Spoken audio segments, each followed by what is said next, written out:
Hello students, आज हम business organisation and management विषय का एक बहुत महत्वपूर्ण टॉपिक है जिसे डेवलपमेंट ऑफ मैनेजमेंट थॉट्स के नाम से जाना जाता है, उसका डिस्कशन करेंगे। प्रबंध विषय का, मैनेजमेंट विषय का यह एक बहुत इम्पॉर्टेंट टॉपिक है जो कि सिलेबस का हिस्सा तो है ही, लेकिन कई कॉम्पिटिटिव एग्जामिनेशन में भी इस टॉपिक से क्वेश्चन रेज होते हैं, क्वेश्चन पूछे जाते हैं। तो आज हम इस टॉपिक का डिस्कशन करेंगे। जैसा कि नाम डेवलपमेंट ऑफ मैनेजमेंट थॉट्स, इसका मतलब प्रबंध की विचारधारा का विकास। इस टॉपिक के अंतर्गत हम ये जानने वाले हैं कि प्रबंध कैसे विकसित हुआ, प्रबंध के संदर्भ में जो इसके बड़े बड़े थिंकर्स हैं उन्होंने क्या व्यू पॉइंट अपना दिया है और उन्होंने प्रबंध के संदर्भ में क्या कंट्रीब्यूशन दिया है जिससे प्रबंध आज इस स्तर पर पहुंच पाया है।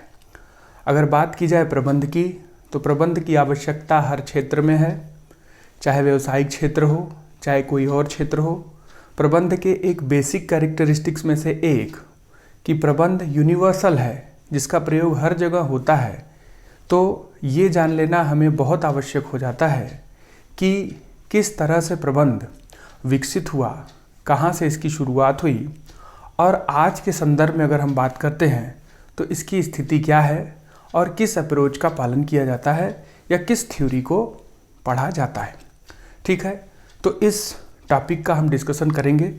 डिस्कशन की शुरुआत मैं आपको एक बात बता देना चाहता हूँ कि अगर हम प्रबंध के जो भी विचारधाराएं हैं उनके विकास की बात करें तो वो सीधे सीधे मानव सभ्यता के विकास से संबंधित है। जैसे जैसे मानव सभ्यता विकसित हुई है, ठीक वैसे ही प्रबंध भी विकसित हुआ है। जैसे कि मैंने अभी आपको बताया कि प्रबंध की आवश्यकता आज के समय में हर जगह है। प्रबंध प्राचीन समय में भी हुआ करता था और इसका प्रयोग हुआ करता था। तो हमें इसके जो विभिन्न चरण हैं, विभिन्न फेजेस हैं विकास के, उनको जान लेना है। ये एक थोड़ा लेंदी टॉपिक होता है, इस वजह से हमें एक एक जो स्टेजेस हैं उनका डिस्कशन करना पड़ेगा। तो हम इसके लिए पूरा समय देंगे और निश्चित रूप से जो भी उन फेजेस की बातें होंगी उन्हें आपको समझ पाने में आसानी भी होगी। तो मेरा ये पूरा प्रयास होगा कि आपको सारी बातें समझ में आए।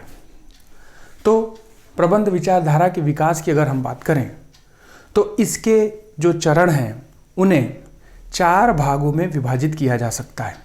जी हाँ, इसके चरणों को, विकास के चरणों को 4 भागों में विभाजित किया जा सकता है।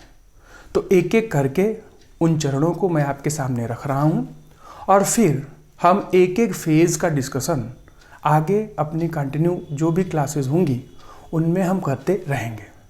तो आपके सामने मैं डेवलपमेंट ऑफ मैनेजमेंट थॉट्स, या आप ये कह सकते हैं हिस्ट्री ऑफ मैनेजमेंट या प्रबंध विचारधारा का विकास, उसके 4 फेजेस जो हैं उनका डिस्कशन शुरू कर रहा हूँ और रख रहा हूँ। तो जो सबसे पहला मैनेजमेंट के डेवलपमेंट का स्टेज है उसे अर्ली और एंशियंट मैनेजमेंट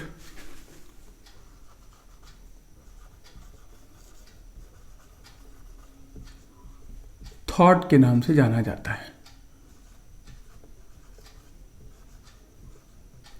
अर्ली और एंशियंट मैनेजमेंट थॉट्स जो पहला फेज है,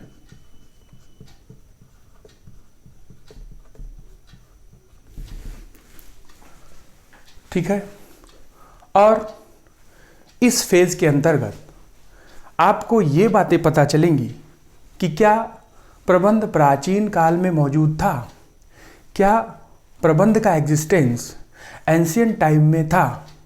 जी हाँ, इसका जवाब अगर आप पता करेंगे तो बिल्कुल आपको इसका जवाब पॉजिटिव वे में मिलेगा, क्योंकि प्रबंध आज से नहीं बहुत पहले से प्रयोग में लाया जा रहा है।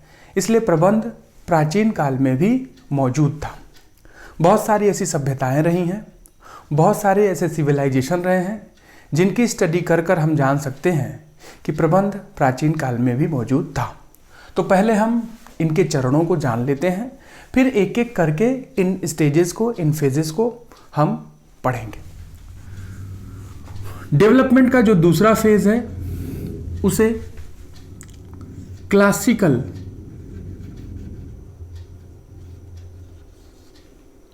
Management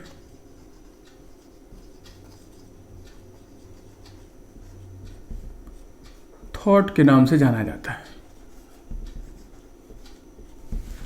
classical management thought phase second या स्टेज 2, मतलब अर्ली से आगे बढ़ा तो क्लासिकल मैनेजमेंट थॉट मिला। और क्लासिकल मैनेजमेंट थॉट को हिंदी में प्रबंध की चिर प्रतिष्ठित विचारधारा कहा जाता है। चिर प्रतिष्ठित का मतलब ये वो स्टेज था जहाँ पर प्रबंध को या प्रबंध के विकास को गति मिली, और इस स्टेज में जो प्रबंध के सबसे बड़े थिंकर्स हैं उन्होंने अपनी बात प्रबंध के संदर्भ में रखी और अपना योगदान दिया। इस क्लासिकल अप्रोच के अंतर्गत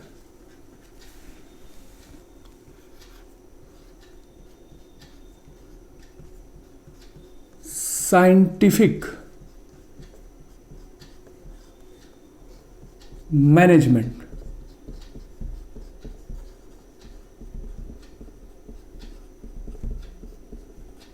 का डेवलपमेंट हुआ। इसी में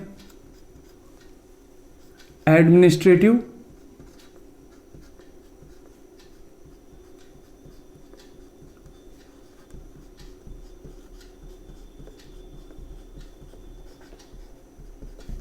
मॉडल भी विकसित हुआ, और तीसरा ब्यूरोक्रेटिक सिस्टम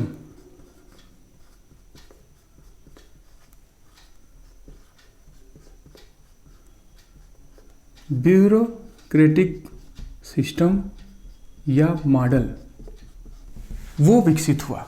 तो मैंने क्या बोला आपसे कि ये जो क्लासिकल मैनेजमेंट थॉट है, मतलब चिर प्रतिष्ठित विचारधारा, जो कि मैनेजमेंट का रेवोल्यूशनरी स्टेज है, जिसने प्रबंध को गति दी, विकास को गति दी, और इसमें साइंटिफिक मैनेजमेंट, वैज्ञानिक प्रबंध, एडमिनिस्ट्रेटिव मॉडल, प्रबंध के प्रशासन के सिद्धांत, और ब्यूरोक्रेटिक सिस्टम, जिसको हम नौकरशाही प्रणाली के नाम से जानते हैं। और इसी दौर में हमें जो प्रबंध के महान विचारकों में से एक F.W. टेलर, मतलब साइंटिफिक मैनेजमेंट को प्रोफाउंड करने वाले जो थिंकर हैं वो हैं आपके F.W. टेलर। अगर हम एडमिनिस्ट्रेटिव मॉडल की बात करें तो उसके प्रोफाउंडर हेनरी फेयोल। जी हाँ, हेनरी फेयोल साइंटिफिक मैनेजमेंट, प्रबंध के 5 सिद्धांत, वैज्ञानिक प्रबंध के 5 सिद्धांत, जिसको F.W. टेलर ने दिया। वैज्ञानिक प्रबंध जो एंशिएंट काल में या एंशिएंट टाइम में मैनेजमेंट बिना तर्क के होता था, क्लासिकल दौर में मैनेजमेंट में विज्ञान का समायोजन किया गया और इसे इन्वॉल्व किया F.W. टेलर साहब ने। एडमिनिस्ट्रेटिव मॉडल हेनरी फेयोल, और हमने पढ़ा है प्रबंध के 14 सिद्धांत, मैनेजमेंट एडमिनिस्ट्रेशन के 14 प्रिंसिपल, जिसे हेनरी फेयोल ने प्रोफाउंड किया। तो इस दौर में इन दोनों लोगों ने अपने व्यू पॉइंट्स दिए मैनेजमेंट में, और मैनेजमेंट के डेवलपमेंट में कंट्रीब्यूशन दिया। तीसरे थे ब्यूरोक्रेटिक सिस्टम के मैक्स वेबर, जिन्होंने मैनेजमेंट में अफसरशाही प्रणाली या नौकरशाही प्रणाली को बताया। ठीक है, तो अभी हम इसके बारे में डिटेल में डिस्कशन नहीं करेंगे, पहले हम इन चारों फेजेस को जान लें, फिर एक एक करके इन फेजेस का डिस्कशन करेंगे। तो चलिए, क्लासिकल स्टेज में हमें 3 अप्रोचेस मिले, साइंटिफिक, एडमिनिस्ट्रेटिव और ब्यूरोक्रेटिक सिस्टम। आगे बढ़ते हैं। जो इसका थर्ड फेज है और जिसे हम नियो क्लासिकल मैनेजमेंट थॉट के नाम से जानते हैं।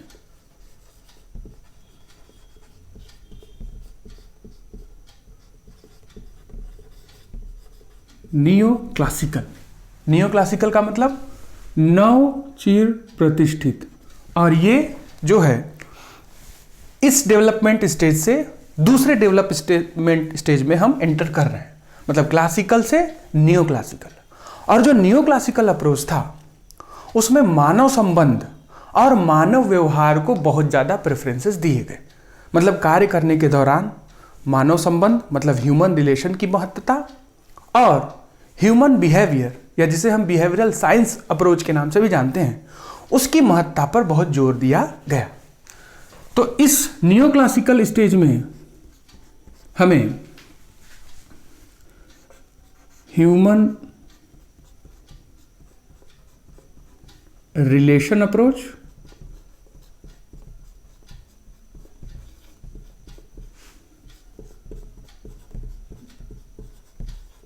या ह्यूमन रिलेशन मॉडल और दूसरा बिहेवियरल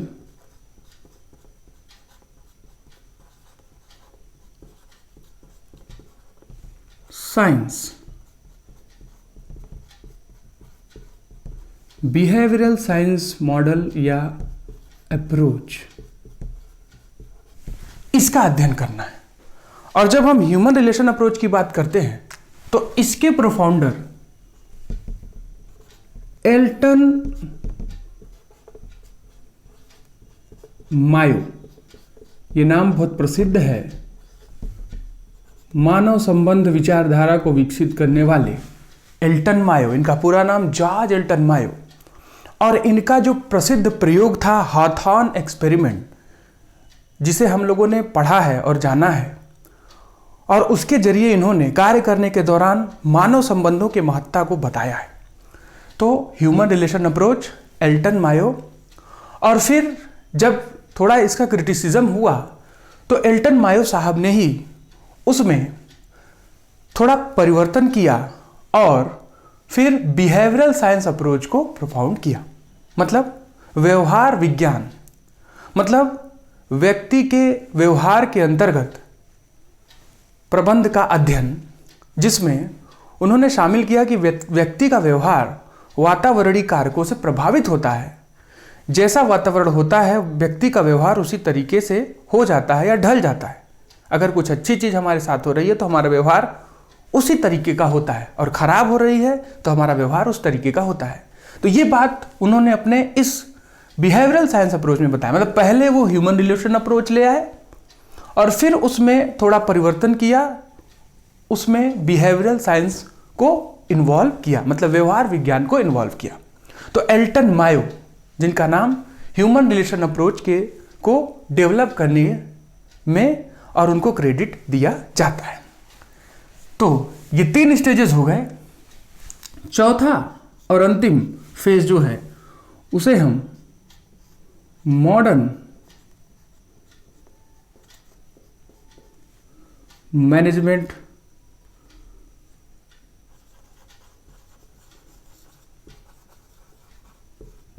थॉट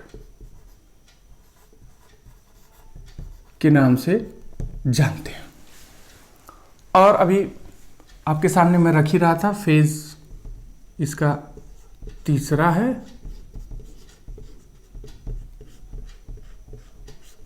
और इसका फेज जो है वो है फेज या स्टेज 4। ठीक है। और मॉडर्न मैनेजमेंट थॉट जो आज के प्रबंध की विचारधारा है, जो कि नियो क्लासिकल अप्रोच से आगे बढ़ी आधुनिक प्रबंध की जो विचारधारा है, उसमें रिवोल्यूशन लाया गया क्वांटिटेटिव टेक्निक्स का, ऑपरेशनल अप्रोच का, सिस्टम अप्रोच का और कॉन्टिजेंसी अप्रोच का, जिसने पूरी तरह से प्रबंध को बदल दिया और नई नई टेक्निक्स का प्रयोग किया जाने लगा। प्रबंध को परिस्थितियों पर पूरी तरह से विकसित कर दिया गया कि जैसी परिस्थिति होगी वैसा प्रबंध होगा, वही सबसे बेस्ट मैनेजमेंट माना जाएगा। तो इस दौर में मॉडर्न मैनेजमेंट थॉट में हमें क्वांटिटेटिव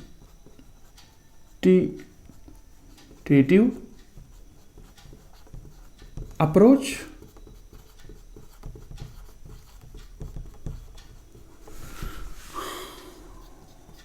ऑपरेशनल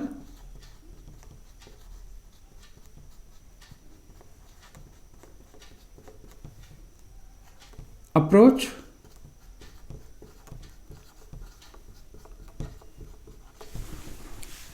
तीसरा सिस्टम अप्रोच,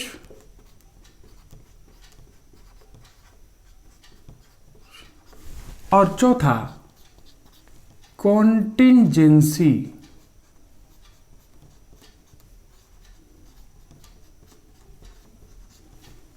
अप्रोच।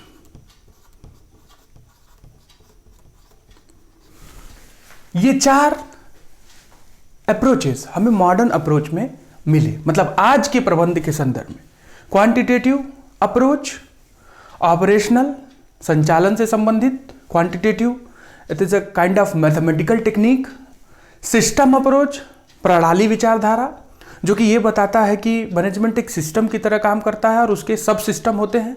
अगर कोई एक सिस्टम काम करना बंद कर दे तो पूरे सिस्टम पर उसका असर पड़ता है। जैसे ह्यूमन बॉडी, अगर हमारा एक हाथ कट जाए तो हमारे फंक्शनिंग पर उसका असर पड़ेगा। जैसे मोटरसाइकिल, अगर क्लच खराब हो जाए तो मोटरसाइकिल की परफॉर्मेंस पर उसका असर पड़ेगा। तो सिस्टम अप्रोच में यह बात बताई गई। और जो चौथी अप्रोच थी modern approach, modern management thought की, कॉन्टिजेंसी अप्रोच, जो कि हमें यह बताती है कि जैसी परिस्थिति वैसा प्रबंध। और इसने ही ये बात बोली कि प्रबंध करने की कोई बेस्ट टेक्निक नहीं है। मैनेजर्स जो भी होते हैं वो अपना डिसीजन अकॉर्डिंग टू सिचुएशन लेते हैं, परिस्थितियों के अनुसार लेते हैं और वही डिसीजन बेस्ट डिसीजन माना जाता है। जॉन वुडवर्ड, जिन्होंने प्रयोग किया था और अपने प्रयोग के आधार पर उन्होंने इस कॉन्टिजेंसी अप्रोच को उत्पन्न किया था। तो ठीक है, हमने अभी एक लेआउट लेना है, एक आउटलुक लेना है मैनेजमेंट की हिस्ट्री का, डेवलपमेंट ऑफ मैनेजमेंट थॉट्स का। और मैंने बोला उसके 4 स्टेजेस हैं। एंशिएंट स्टेज, जो हमें यह बताता है कि एंशिएंट टाइम में मैनेजमेंट था। क्लासिकल, जैसे मैंने बोला आपसे कि रिवोल्यूशनरी स्टेज है, इसी में हमें फेयोल, टेलर जैसे प्रबंध के महान विद्वानों के द्वारा बताए गए उनके व्यू पॉइंट मिले और उन्होंने मैनेजमेंट में कंट्रीब्यूट किया, उसे आगे बढ़ाया। न्यू क्लासिकल अप्रोच पूरी तरह से ह्यूमन रिलेशन और ह्यूमन बिहेवियर पर निर्भर करता है और उसमें यह बताया गया कि कार्य करने के दौरान मानव संबंध और मानव व्यवहार का बहुत इंपॉर्टेंस है। और चौथा मॉडर्न अप्रोच, जो आधुनिक विचारधारा है प्रबंध की, उसमें quantitative techniques, operational techniques, system approach और कंटिजेंसी अप्रोच के बारे में बताया। कंटिजेंसी अप्रोच अभी मैंने बताया कि परिस्थितियों के हिसाब से प्रबंधन। तो ये आपका चौथा फेज है। फेज 4 जो है वो आपका क्वांटिटेटिव अप्रोच। अगर ईयर स्पेसिफिकेशन की बात करें कि अगर हमें से एक ईयर में बताना चाहें तो जो एंशिएंट अप्रोच है वो आपका, उसे आप रख सकते हैं बिफोर 1880, मतलब 1880 से पहले की बातें, वो आपके अर्ली या एंशिएंट मैनेजमेंट थॉट में के अंतर्गत आएगी। दूसरा क्लासिकल 80 टू 1930, मतलब 1880 से 1930, 50 साल। और मैंने बोला आपसे क्लासिकल अप्रोच जो है वो मैनेजमेंट का रेवोल्यूशनरी अप्रोच है। इसी में हमें प्रबंध में बहुत विस्तार देखने को मिलता है। तीसरा जो फेज है वो है आपका 1930 टू 1950 का, ठीक है, और जिसमें हमें ह्यूमन रिलेशन अप्रोच पढ़ने को मिला, ह्यूमन रिलेशन अप्रोच जानने को मिला। और मॉडर्न अप्रोच जो है उसे 1950 टू टिल नाउ, मतलब 1950 से अब तक, 1950 से अब तक, आज के समय तक का ये अप्रोच है। तो अर्ली, क्लासिकल, नियो क्लासिकल और मॉडर्न, ये मैनेजमेंट के डेवलपमेंट के थॉट्स के 4 स्टेजेस हैं, ठीक है। ईयर स्पेसिफिकेशन, बिफोर 1880, 1880 से पहले, पहला स्टेज, दूसरा फेज 1880 टू 1930, तीसरा फेज 1930 टू 1950 और चौथा 1950 टू टिल नाउ। एंड यहां पर आपके सामने वो चारों फेजेस के जो सबसे इंपॉर्टेंट एलिमेंट है वो आपके सामने रख दिए गए। अब हमारा काम होगा कि एक एक स्टेज के बारे में स्पेसिफिकली हम डिस्कशन करें। तो इसका डिस्कशन हम अपनी आगे की क्लासों में कंटिन्यू रखेंगे।